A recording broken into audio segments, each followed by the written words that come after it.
আসসালামু আলাইকুম সবাইকে। তোমরা সবাই কেমন আছো? আলহামদুলিল্লাহ আমি ভালো আছি। তো আজকে দুপুরে কিছু রান্না করি নাই, আজকে শুধু ইলিশ মাছের তরকারি ছিল কালকের ভুনা। তো আজকে সেটাই খাবো। আর শুধু সেটাই খাবো না, সাথে একটা বোম্বাই মরিচও খাবো, কারণ আমার প্রচুর ঠান্ডা লাগছে। তোমরা আমার কণ্ঠ শুনেই হয়তো বা বুঝতে পারতেছো যে আমার প্রচুর ঠান্ডা লাগছে। তো কিভাবে ওষুধ, মানে আমি চাচ্ছি না যে আমি ওষুধ খাই। তো ভাবতেছি যে প্রচুর ঝাল খাই, প্রচুর ঝাল বলতে কি খাওয়া যায়, বোম্বাইটাই খাওয়া যায়। আর বোম্বাই মরিচ আমার এমনিও অনেক পছন্দ।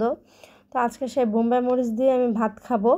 তো আমার কাছে মাশাআল্লাহ অনেক ভালো লাগতেছিল খাওয়ার সময়, কিন্তু খাওয়ার পরে বোঝা গেছে প্রচুর ঝাল লাগছে, যে কারণে আমাকে চকলেট খেতে হলো। তারপর আমার হাতটাও জ্বলতেছিল, তো হাতটা ভিম বার দিয়ে ভালো করে পরিষ্কার ধুয়ে ফেলতেছিলাম যেন জ্বলাটা কমে। তো খাইতে মজা লাগে, খাওয়ার পরে বোঝা যায় কত দানের কত চাল আর কি। তো যাই হোক, পরে বিকালে একটু হালুয়াও খেয়ে নিচ্ছিলাম। তো আজকে আল্লাহ আমাদেরকে অনেক বড় একটা বিপদ থেকে বাঁচাইছে। সেটা হলো যে আমরা যেহেতু সিলিন্ডার ইউজ করে, আমাদের ভিতরে মানে চুলার ভিতরে যে তার থাকে সেই তারটা লিক হয়ে গেছিলো।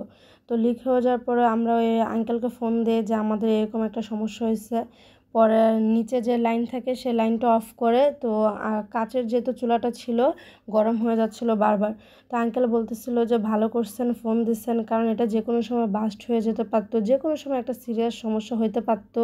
সময় মতো আপনারা করে ঠিক করাইছেন। আর তোমরাও যারা সিলিন্ডার ইউজ করো তোমরা সাবধানে থাইকো। আল্লাহর কাছে লাখ লাখ শুক্রিয়া যে এখনও কোনো অঘটন ঘটে নাই। তো যাই হোক, আমার ফোনটা এই একটা ফোন ছিল যেটা দিয়ে ভাঙাচোরা একটু কথা বলতে পারতাম, সেটাও নষ্ট হয়ে গেছে কয়টা দিন ধরে। তারপর বাবুর প্যাম্পাস শেষ হয়ে গেছে, দুধ বিস্কিট সব কিছুই শেষ হয়ে গেছে, আমি খেয়াল করি নাই। তো যাই হোক, আজকে যেহেতু প্যাম্পাস নাই, আমি মেয়ের জন্য আজকে খেতা দিয়ে কাজ চালাবো। তো মেয়ের জন্য বিছনা করে ফেললাম। তো সব কিছু রেডি, ঘুমিয়ে পড়বো। আল্লাহ